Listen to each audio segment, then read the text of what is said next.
That was so impressive, kind of your journey. Thank you for sharing it with all of us.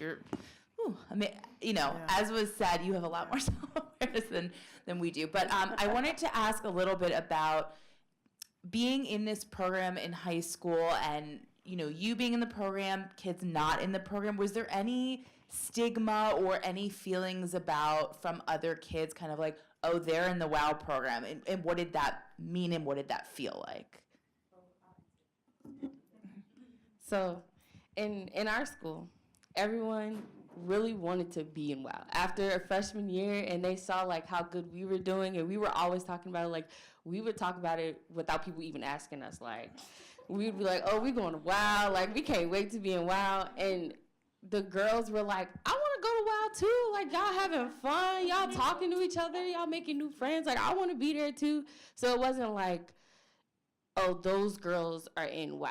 It was like, those girls are in WOW. Like, we need to be with them. Like, they had to start a whole new senior group because so many girls, their senior year, wanted to come.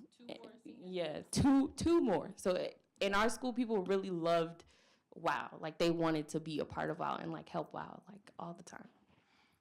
Great. Good question. Good question. Anyone else?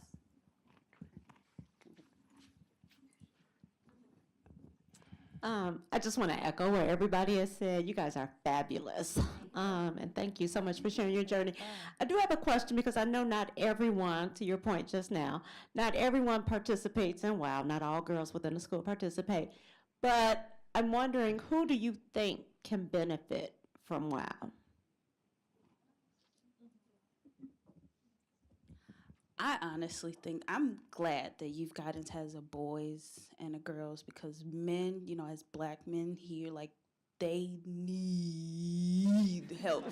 And so it is, y'all laughing, but I'm serious. Like we all need help actually, like as a world. And I actually think that we need a parent sector too, because my mom, she's going through mental illness, she has a lot, and then I have a sister who's 5, and so I'm trying to break the cycle now, just like by being in therapy. It's like, hey, y'all, we need to address some issues, like come on.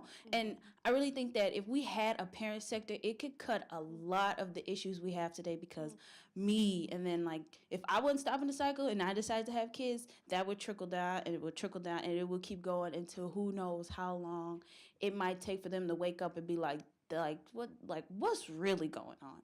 So I think that parents could definitely benefit from WOW if they had a parent sector. Beautiful. Thank you. Hi. This started in 2011 and now it's 2019. How do we speed up this cycle? So that, I just think about all the people that didn't get the services, and then I know funders like me, right, want to see the evaluation, and so I would love to hear how we can get this cycle shortened so that more people can get these services more quickly. So have you met our board president, John Raitt? He says the same thing. You're speaking his language right now. Go ahead, sorry. Did someone have a comment? No? You had a comment? Go ahead. In reaction to that? Oh, no. Oh, okay. No, I think, I just want to say that, for us with BAM, just in terms of our own experience, we started with one BAM counselor working with 55 young men, and he worked with different groups for years and years and years. We are now working with 7,000 young men across the city of Chicago and 300 in Boston. We wouldn't have been able to do that if we couldn't prove out the return on investment, and what are we solving for that isn't currently being solved for, and could you invest in this and say, have a pretty good belief, confidence that you are going to drive those impacts. And we believe that, we get through, we're in the second year of an RCT on WOW. We also already have our internal evaluations, which is speaking to the data points.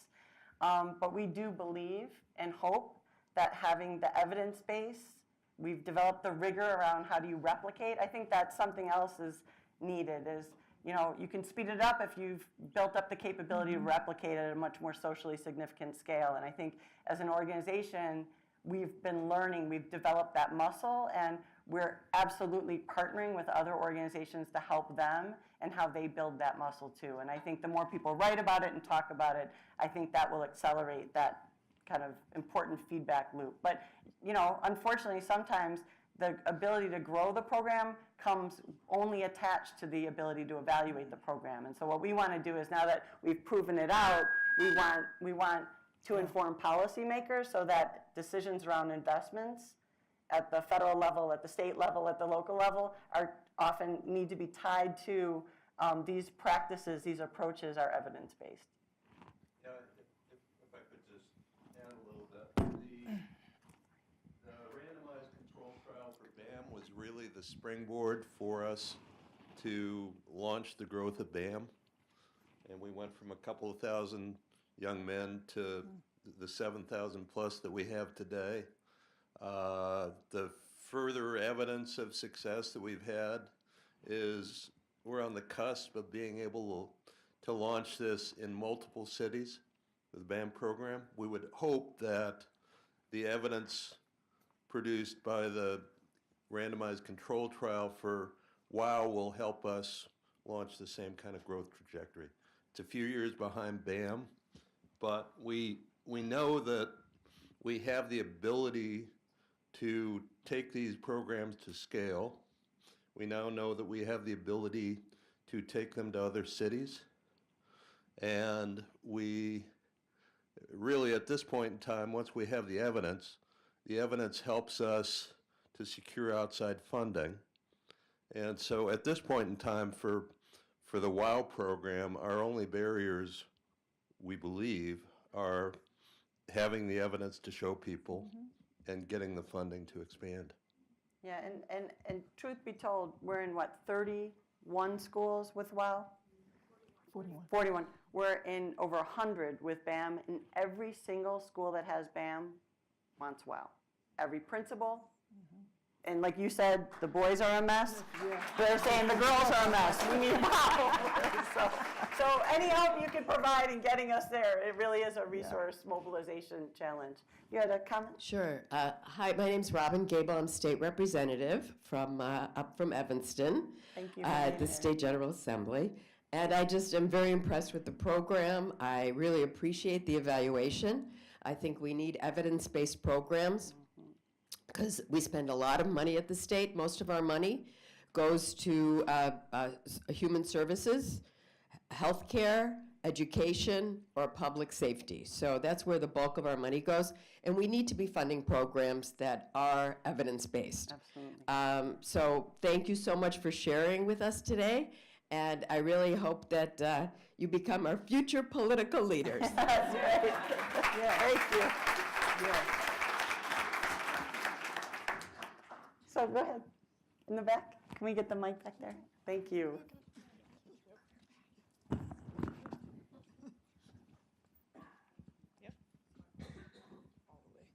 Hi, everybody. My name is Selma. I wanted to say, first of all, shout out to the Sisters on the Table. I think you guys have come a long way. And I just turned 19, and so I'm sitting here and I'm listening to you guys like, what happened?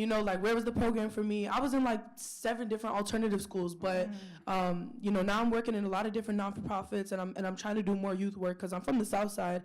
And if you are from the South Side, you know how it is. And so my whole thing is, to the adults in the room and to the older people, to be real with the money, I need you guys to listen.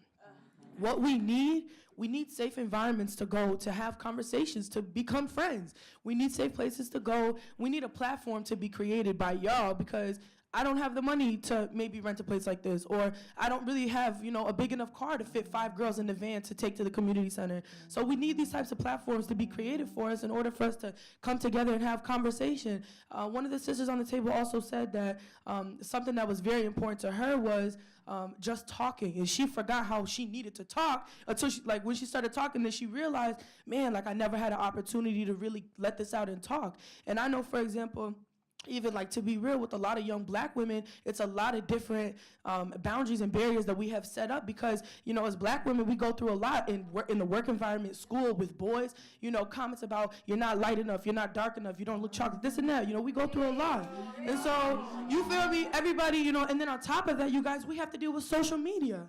And so we see people get shot on video. And how do we process that? You know what I'm saying? And That's true. not to make it too long, but I'm just, I'm kind of fed up, and so I'm asking you guys, people who want to do great work in this room. It's so many of you guys, and I know most of you guys are probably older than 20 and well established. Y'all look good, and so.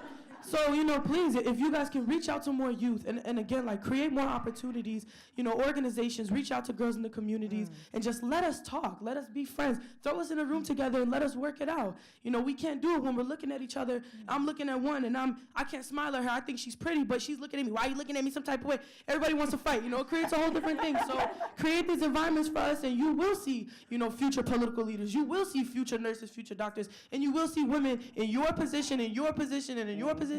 So continue to do the work that you guys do. Thank you. I want to thank you.